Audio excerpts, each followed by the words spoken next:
So today I really wanted to take advantage of the time and the Center for Global Health lecture series and really discuss the Lancet oral health series that just came out in July.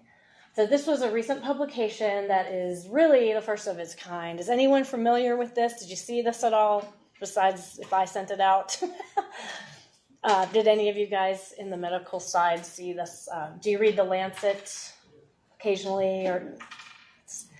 So the three main topics that I'll discuss are going to be the global burden of oral disease and the analysis of the problem for oral health care and the call for reform. Not going to talk all about Guatemala and our clinic down there today for a change.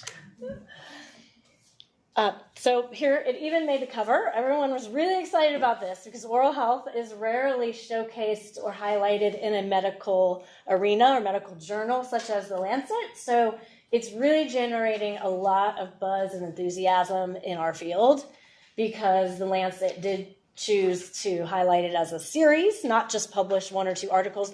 It's a series comprised of a few articles put together in this issue. And they've had a few launch events and events in London, and they are meeting at the UN Assembly actually this week as well to talk about oral health as a global issue. So generating a lot of buzz with this. It's the first of its kind, as I said, for a medical journal to really highlight oral health problems. It was put together by a panel of experts, dentists and dental researchers, mostly in Europe, because the Lancet is a British or UK publication, and the lead is from University College London School of Dentistry, and he's an dentist epidemiologist. They looked at the global burden of disease studies. Has anyone ever seen these? They cover all aspects of health. And I believe that's even an agency out of University of Washington that puts together most of this data.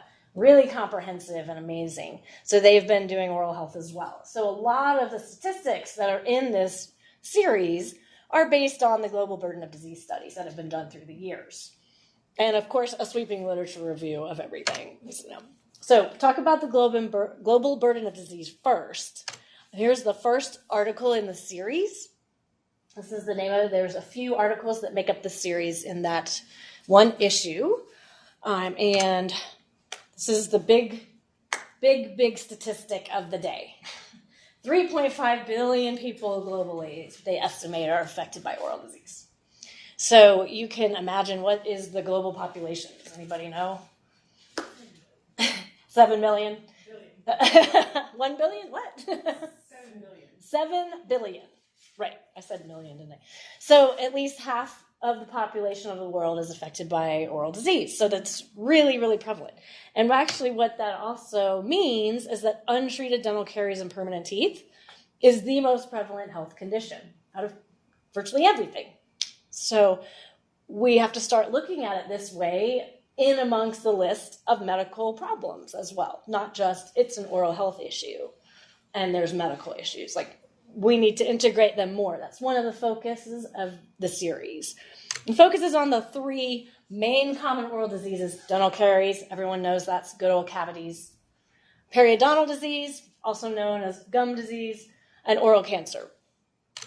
So dental caries, we all know what that is. This is a picture from the Guatemala clinic, probably a 3-year-old. Very severe dental caries with no access to care, no way to get help unless we are there at our clinic. And here's a heat map, I guess I like to call it, when they use the reds and the pinks and yellows. It shows the prevalence of untreated dental caries in 2017 and permanent teeth. So you can see the yellow countries are lower. We've got our side, North America, and Africa through there. Does anyone know why Africa would be in that yellow zone, even though we know they're so underdeveloped? Any ideas? What's that? No surveillance or detection? Part of it, but there's another reason what they attribute to as well. I'm not sure about the other health, non-communicable diseases, but for oral health, it's a theory that's been shown. Any other ideas? Think about diet. Anyone been to Africa or seen what they eat there? Possibly less sugar. Less sugar. Exactly. They do have a different diet. And what the term with the really high sugar diet, high in carbs, is called Western diet. Lucky us. We're probably the hub of the Western diet. But we find that areas with less global economics and importing, you find less of these huge exports of sugars and Coca-Cola and diet product, high sugar diet products. So Africa, where they are eating more grains still and corn, things like that, there is less cavities. They also see it in refugees. There's studies that show that African refugees move to the United States. Their children and adults start off with pretty low caries rates, but after they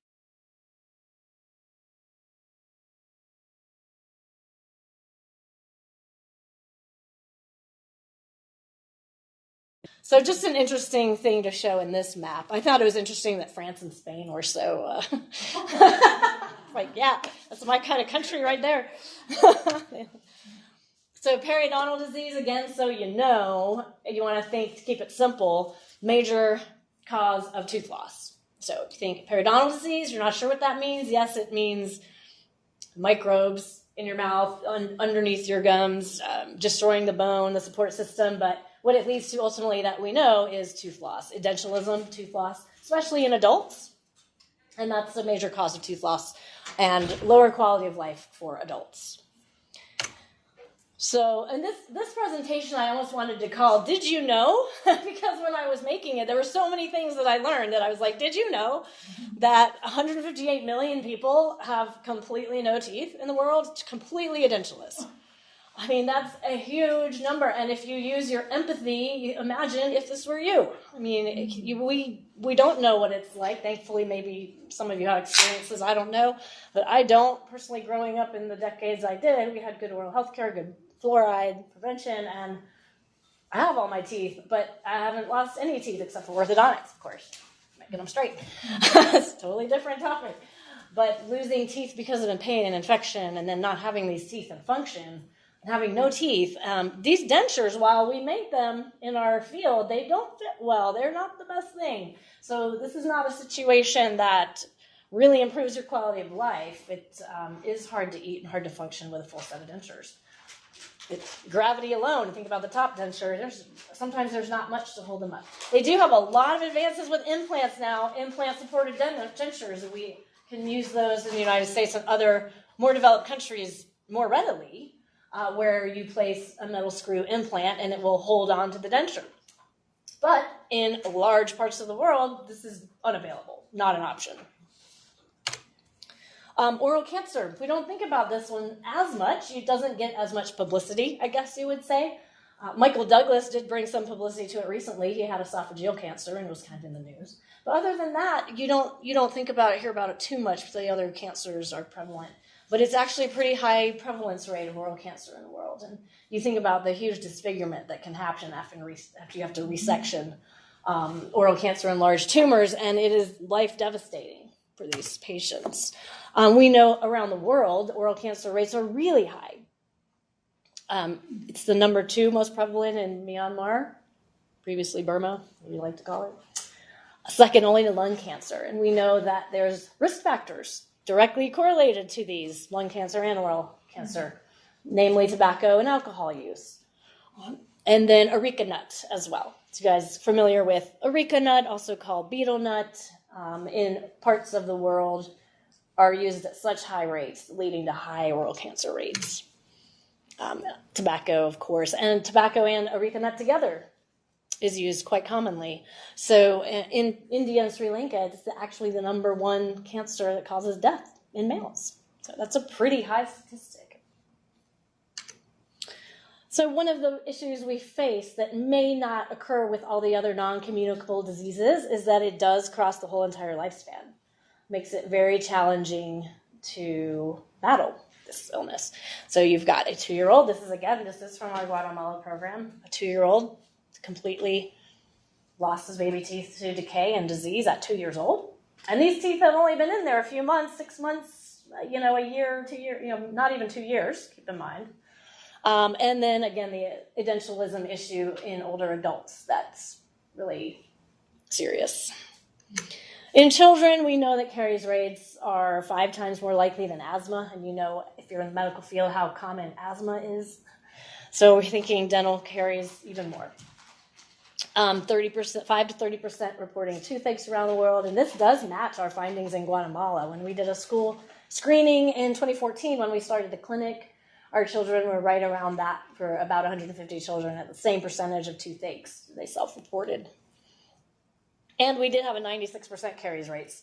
So the level of poverty in the clinic area in Guatemala is higher, so that would almost be considered a marginalized population due to their poverty level.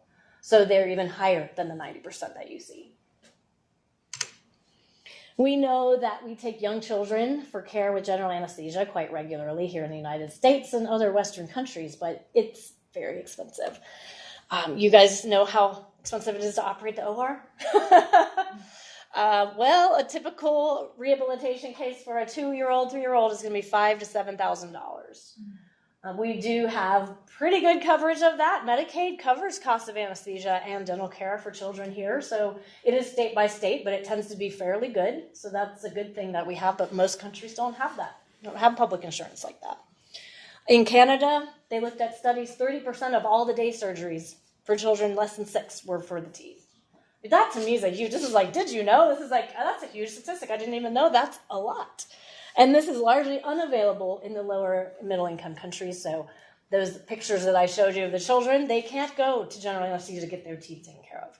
They are living with that until maybe we come in with our 4 trips a year from CU. But that's benefiting that community. There's many communities that don't have even that. Adults, they looked at 2009 ER visits, 1 million ER visits due to oral disease.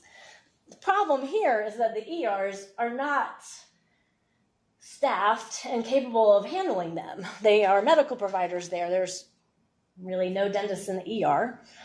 If you live in near or in a training area, you can benefit from residency programs in dentistry. So you might have an oral surgery program and the residents are on call. So that's great. You can call them in when you need it. But that's, you know, there's like 62 dental programs in the country. I'm not exactly sure, but not enough. As you can imagine, there's, you know, we're lucky we live in a training epicenter. So that's great. We do have residents to help in the ER. The Pediatrics from Children's Hospital, Pediatric Dental Residency, they're on call. They go in and help. But that's unique to because we're a teaching hospital. And that doesn't exist everywhere.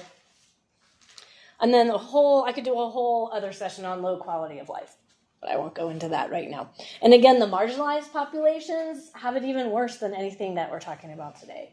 So you have prisoners, disabled, homeless, refugees, and indigenous groups. And I would add in there, I think I've seen in other states, rural poor, which is another sort of category that is pretty marginalized as well. So we have something that's chronic, progressive, lifelong, and affected by commercial and social determinants of health, and can be categorized as a non-communicable disease. And that is really what the authors of this series put out there. Like, can we consider this an NCD? And is this the right approach to be integrated with medicine and get focus that it needs to help everybody out there? It has a huge economic burden. Probably one of the top economic burdens in all of the health diseases. But you've got direct costs, meaning costs of care, and indirect costs. Those are costs lost from missed work days, missed school days, loss of production. And I'll show you these numbers. This is worldwide, an estimate, of course, based on studies, global studies, but estimated in US dollars in the billions cost. They also looked in the EU. Some research, they looked at the top 3 diseases with highest global expenditures among the 28 EU countries. Any guesses what was number 1?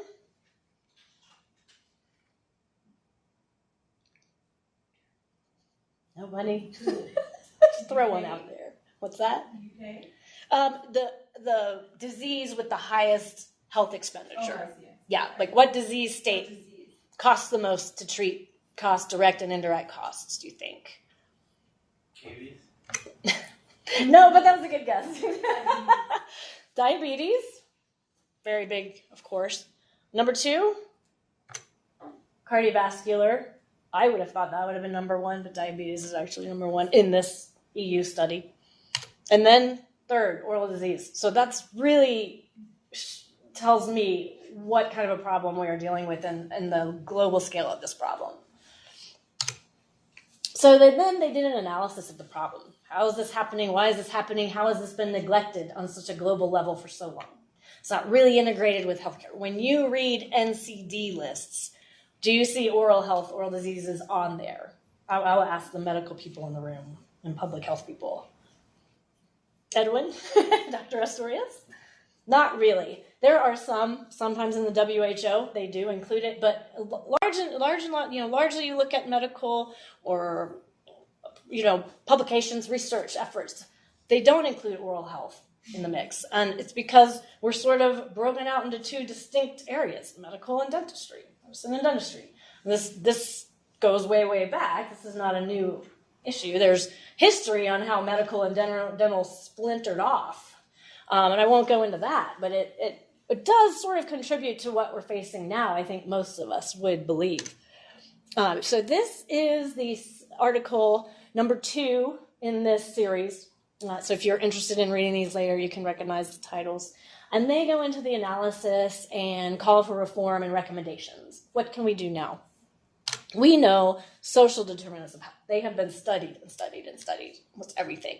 And if you lump oral health in with NCDs, you're very familiar with the social determinants of health, right? Most people in this field would agree. Here's just a few of them right there. But how about the commercial determinants of health? Are you guys familiar with that term? Is anybody really familiar with the term commercial determinants of health? I had heard about it a little bit, thought about it, but learned a lot more of it through exposure through this oral health series, which I'm thankful for. It illuminated a lot for me, and I'll go into just a few of the details just through my presentation, but there's so much more out there. But it's can be defined as this: private sector products that are out there to promote their own entrepreneurial advantages, but that are detrimental to health. And there's many of them out there. We're familiar with these. Okay. Maybe number 2 is, we'll look past that one. Okay. That one's a little more friendly. But tobacco really has faced a showdown with healthcare where they have huge efforts that have gone in the past 2 decades taking down the tobacco industry because of the detriments to health. And they've done a great job, but it wasn't easy. So the next industry that is ripe for taking down is, you guessed it, the sugar, global sugar industry. You don't hear much about this. Why is that? Because they have a lot of money. It's very similar to the tobacco industry in the history. Does anyone have any familiarity with that through the years or any of your work? No. It's really interesting, and it's very closely related. Actually, a lot of people are thinking the strategy with the tobacco industry is going to be similar to the global sugar industry, especially for oral health. But it's not just oral health. What are the other NCDs that the global sugar industry really impacts? Can you think of the main one? The big one. It's gotten a lot of attention lately, the last 10, 15 years. Obesity. Thank you. Obesity. But do you hear a lot about obesity and sugar? What do you hear more about? You hear more about, this is just like a statistic about Coke and Pepsi, staggering here. You hear more about the association of physical activity and obesity. Am I correct? There's a reason for this. They have exposed through legally obtaining documents from these corporations that they have covered conflict of interests. They have paid for research specifically aimed at this and not aimed at the association with sugars and obesity. Same with oral health. There's a lot of money lobbying. They have put millions of money into lobbying at high levels to prevent information getting out there or presented in the right way. And then there's this movement on sugar taxation, which I believe, is anyone from New York or know about the soda taxation in New York State? I believe they may have done something actually, somewhat of a movement on that, but it's gotten a lot of resistance. Reduce the size of the big gulp. Right, the big gulp. So people have been advocating efforts. obesity is one of the main reasons it got so much attention, but oral health, you got to put it right in there as well. So millions of dollars, again, to protect their interests. BMJ reported this in China related to obesity, but again, they put a lot of money into covering it up or redirecting focus, I should say. But they are starting to get discovered. There's people publishing on it. There's people who are trying to expose it. Like I said, just like tobacco industry probably 20 years ago. I don't know, maybe more. I'm not sure when that movement started. But Dr. Chan in 2013 was discussing the NCDs and how the business interests get in the way. And that's, to her, was one of the biggest challenges facing health promotion. And I tend to agree from the oral health perspective because I know that we battle diet sugars, free sugars. It's one of the main risk factors for dental caries. So I definitely agree with this. I know when I counsel my young kids, we get all kinds of surprising information about the high levels of sugar that they're consuming. And there's our toddlers, some of them drinking up to 40, 50 ounces of juice every day, and sodas already at young ages. So then they critiqued the healthcare system as well, and dentistry and the whole dental system. This is not any sort of a blame game in this series or in any of the work that any of us do in oral health, or what I know. It's definitely faults of all the systems of how this has gotten to be such a neglected healthcare issue. And that is because a few things in the whole healthcare culture is that dentistry does operate independently from other healthcare. Most of it is private office based in communities, not integrated with health centers as much as medical can do. So they call it a silo effect, where medicine and dentistry are in two different silos working independently. That's not helping the issue. Policy making also in healthcare, probably in part because of the silos. Again, this is not a blaming thing, it's just how it has existed through years, that policy making doesn't often include oral health because it's not part of the system. And people working in policy making and healthcare aren't maybe working with dental and oral health. They're just not working together because of the systems we live in. And it's not routinely included as an NCD. There's a push to do that. There's also a push to include it in the chronic illness category instead of acute. It's not acute, but just to classify it medically, healthcare, as a chronic illness, because that's another way to garner attention to the problem. And then if you look at the dental models, you see that high-income countries like ours are very treatment-dominated. So there's a move to treat everything that we see. The diagnosis and treatment is emphasized and taught in academics, as opposed to more health promotion and prevention. While we do have dental hygiene and dental assisting and other allied health providers, that helps a lot. There are many countries that don't have a dental hygienist position or even a functional, sort of recognized dental assistant position, anything like that. May have just dentist dental training. There is a dental therapist program that exists in a lot of lower income countries, and that's another model you may have heard of, but I won't go into that. So then we're also focused in these higher income countries on technology. A lot of focus on new lasers, new ways to place implants, new implant materials, which are wonderful. But if you look at this from a global perspective, which we're doing today, that serves a small minority of the world population.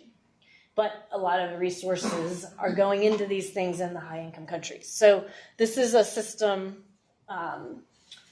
issue that people recommend be corrected or looked at to see how that can be improved. Also, so the interventionist cycle is what I say. We're treating disease instead of preventing and health promotion. So basically you end up with population needs that are not met, except for those that are wealthier that can afford that. And then you have the lower middle income countries that are suffering way worse than we are. Oral health care is unaffordable. It's not accessible. It's underdeveloped. And it's just a dire situation in the low income countries. We certainly see that in our work in Guatemala And then, of course, again, population needs are not being met, clearly. Another issue that they've included in this series, attributing to this whole problem, is something called brain drain, which I know I've talked about before in many of my presentations, but this theory that most of the providers are leaving their countries, low and middle income countries, and going where they can work in a country where it is more profitable. You can see a clientele that can afford dental care, mostly centralized in urban areas, not going to rural, poor areas. So Africa is the worst. This map is, I love this. If you haven't seen this website, it's really great. It's called World Mapper. And they do shrink and swell depending on prevalence data for everything you could want, any healthcare issue you want. So this one really highlights, this is dental workforce right there. In Africa, you can see Ethiopia has been well documented. The dentist to population ratio is 1 to 1 million. Yeah, I mean, you're not getting the kind of oral health care that we know and have here in the United States. 1 in a million, that's like winning the lottery, I guess. 1 in a million, huh?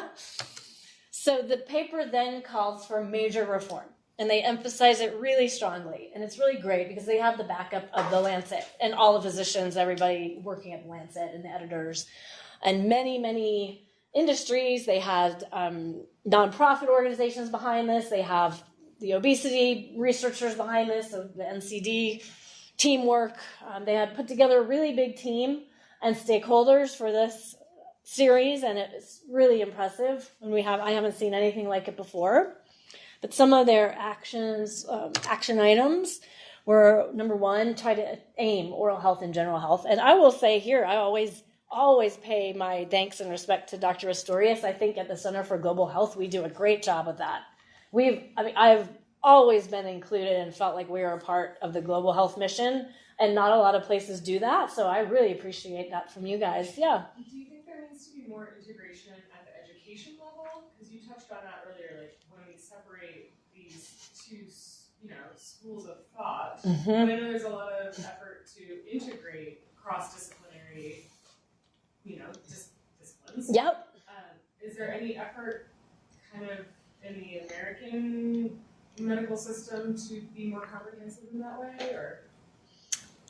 I know here we have the big initiative of interprofessional education, and it through the years has had different curriculum and coursework it's been through, different levels of receptivity for the students. I'm sure you know the IPE program, iPed, but there's a lot of initiatives like that around the country to try to improve the interaction between students at the training level, and it's great. So that's a great way to start, yes. And then at the global level, I know we have a joint class with the medical school global health track now, the refugee and immigrant health course. We have medical and dental students together, and that's been really nice. We talk about medical and dental issues, refugee and asylum seekers. And so I'm trying to work with, Madiha, of course, more on maybe another global health ethics course where we can do it medical and dental together.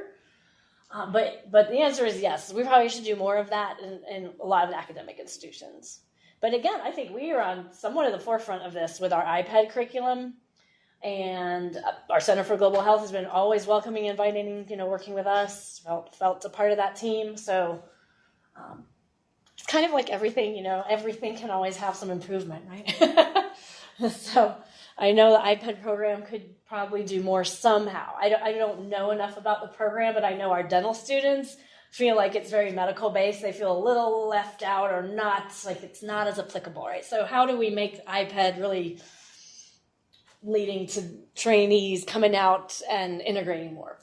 I don't think anyone's quite figured it out, but they are definitely trying. So decreasing that silo effect for sure. And then upstream planning, again, which is more of the policy making to include oral health. Because at this point, it's sometimes just not thought of, not added onto the list. And then more monitoring and responding to population needs. Just definitely not enough surveillance and implementation, evaluation, everything.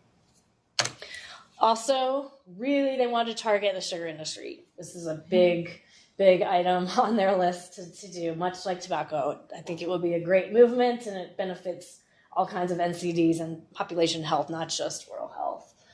And then moving away from a treatment paradigm to one of health promotion. Sugar-free Oreos. I don't know. That might be a little too far. Let's not take it too far. So in closing, I'm going to show just a 3-minute video of Dr. Horton, who's the editor-in-chief of the Lancet right now. They had a really big launch party in London in July 24th for this series. And it was just great to see all the medical support for oral health, because I've just never seen it like this before. And I urge you all to go to the Lancet. Just Google Lancet Oral Health Series. It all comes up. You can view the whole launch event if you want. I think it was about 2.5 hours. There's a lot of really good motivational speeches through there. And I've clipped out the last 3 minutes because his speech I thought was just amazing, in the support. As I said, being siloed in dentistry, we don't hear this that often. And it was really motivating, and not just for oral health, for any NCD, a lot of the health issues out there. So I'll just play that, and that is the presentation. The struggle for universal health coverage has become a battleground for many dimensions within global health. And that means that you have to be organized, but you have to be disruptive, you have to be difficult, you have to be awkward. You're way too polite as a community. And you need to learn the lessons of the AIDS movement, who were not polite. They were angry. You need to sharpen up your anger. Tell stories. Mobilize civil society. Make the evidence work. Put it to use. You've been presented with a false dichotomy of a global oral health movement versus activism within the broader NCD movement. You need to do both. You've got a great target, a villain, sugar. That's great. So what are you going to do about it? What are you going to do to mobilize action against the sugar industry?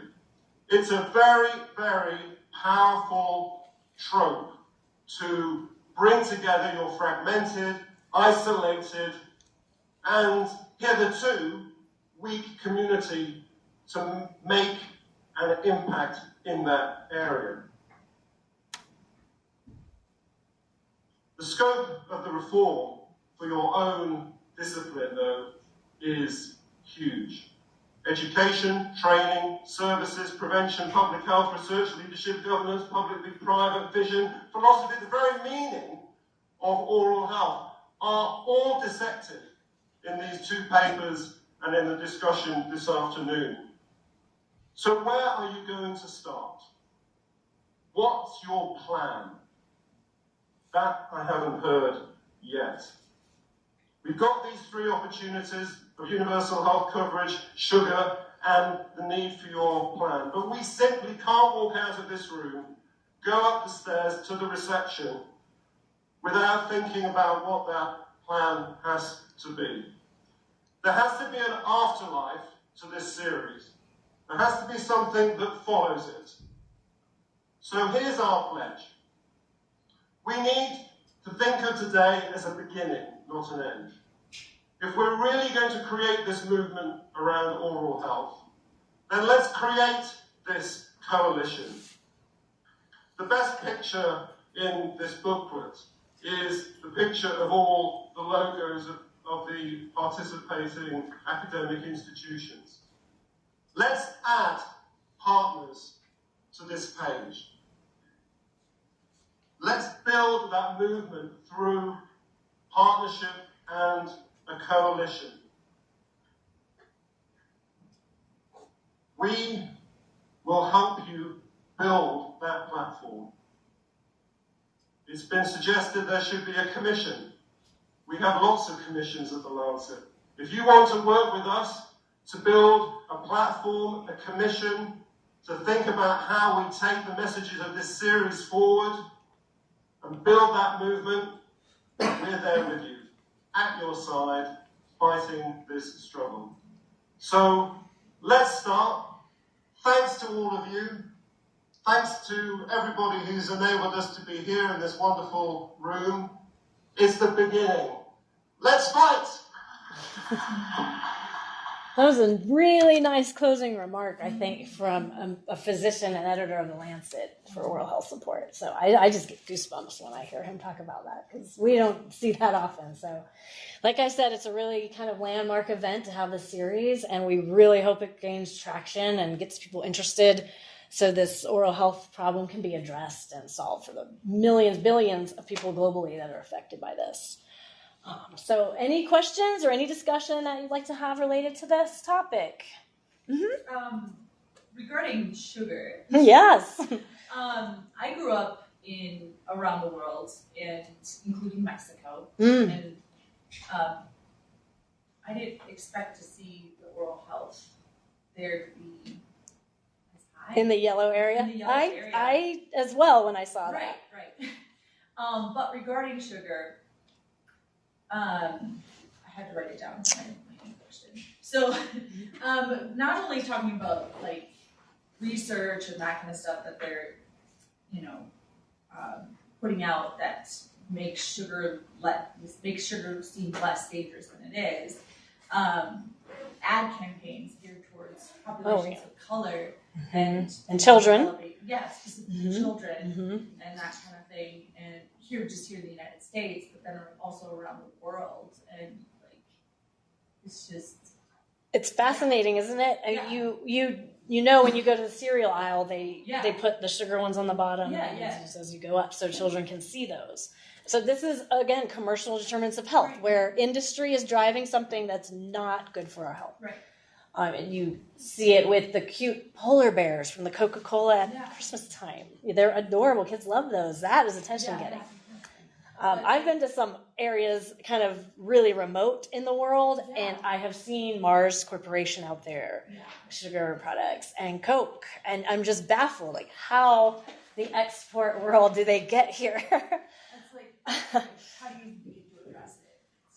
So, It's kind of more of a comment, but yes, it's just like, and that is really a big issue for people working in this field is how do we take down, for lack of a better word, the global sugar industry? Yeah, but like, And can it even be done? I mean, even in Haiti, I lived in Haiti for about a year. Sometimes access to Coca-Cola and other sugary beverages was more affordable than water. It was more affordable than water. Yep. It was Dominican Republic, and it's lots of places. the Coca-Colas are a lot sweeter. They're there. sweeter. They taste Yeah. better. Yeah, they I would use crave different it. sugar. I would crave it when I lived there on a hot day. I'd be like, I just want a cold bottle of Coke, you know? Yeah. And it was cheaper than water. It was much more affordable than water. And there's a lot of research on addictive properties of sugar as well. So, I mean, I'm guilty of that. If there was sugar AA, I'd be the leader. So I'd form the group. So yeah, and that is not helping either. Like much like tobacco. Like I said, tobacco is really the closest thing you can equate it to, but there's no age limit on it. At least tobacco, you got to be a certain age to buy it and get it, which helps prevent access, but not sugar. It's interesting. Yeah. Thank you. Yeah, no, and I believe Mexico, they have fairly developed dental schools. They do. So I think that's part of it, and they have a lot of dental schools. My brother goes to Mexico for his dentist. So, yeah. Oh, yeah. So there's even that, So, yeah. So I So think I get that. they have some ways, and there's a lot more urban areas throughout Mexico. Some countries have just one urban area, and then the rest of the country is rural. But, Things like that. But if you watch anything like on Univision, you will see ads for like Coke or like sugary cereals and that kind of stuff that you may not see on normal American television or English speaking like television. Oh yeah. You'll see it on Univision though. These companies put a lot into their Latin American branches. So I think I want to call attention on something that you said. I think is very crucial, and is that division between oral health and the rest of the body. You the ones that work in the rest of the body, you think that we control most of it. So, but the most important thing is that I think there's got to be attention to sort of working together and sort of bringing the evidence for how oral health impacts the rest of the body and vice versa. Yep. And I think we haven't done much about that. I think that there needs to be, or perhaps some mimicking of what's happening now on child development and what is happening now on also mental health, where we're recognizing how important these two aspects are to the health of the rest of our population or an individual. And I think it's something to encourage from the oral health people and also to encourage from us to sort of how to bridge those two fields and say, well, we're going to study something, we should look at oral health specifically and cross-link those things. Because it's the only way that you guys are going to gain more traction. Right. For sure. You understand that by not having teeth or by having a huge inflammatory response in your body, right. That doesn't contribute to your overall health. Then I think we'll start to sort of get some more traction. That's a really good point. And the specialty of periodontics in our field does the most of that right now, where you've got the cardiovascular things they're looking at, you've got the pregnancy outcomes they've been looking at. So the periodontal, because of the inflammatory response with periodontal disease, they are the ones that have been trying the most to do that work with the medical field back and forth. So definitely needs more of that. And I'm seeing it more and more. Like there's more grant opportunities for oral health, biome, and general health. Like I'm seeing more attention to it. So that's really good. Yeah. And that was the point I was going to make as far as I love that Elizabeth is really excited about this, but it's like I'm so depressed talking about this as an old timer, right? As an oral pathologist, we've been talking about the oral manifestations of systemic diseases for eons, and then with the oral health systemic health connection, that was really big 25 years ago. All of these periodontists publishing top-notch journals in cardiology and all of that, and it's like people are just like still not quite. So it is going to take, and I think education is a real important component as far as combining the education. Is doing these little splinter groups, IPE here and there, and kind of a little artificial environment, but to bring people together when you're talking about pathology and you have medicine and dentistry and nursing listening at the same time in public health, that's huge in comparison to us still being in our silos, and then we fake that we're together. Right. Just going through the motions, but are they impactful? Are these I'm hoping, I don't know the results. Hopefully they are impactful to students. I don't know if we know the results, and how to make it more impactful at this stage, like you brought up. So, yeah. There's a sign-in sheet that hasn't quite made it down here, and so if you don't mind signing it before you leave, that'd be great. You just arrived, but we're wrapping up, so maybe Dr. Shick might be able to give you the highlights. Yeah, I would like to. Because I was like driving long distance, it's hilarious. Yeah, thank you for coming. All right.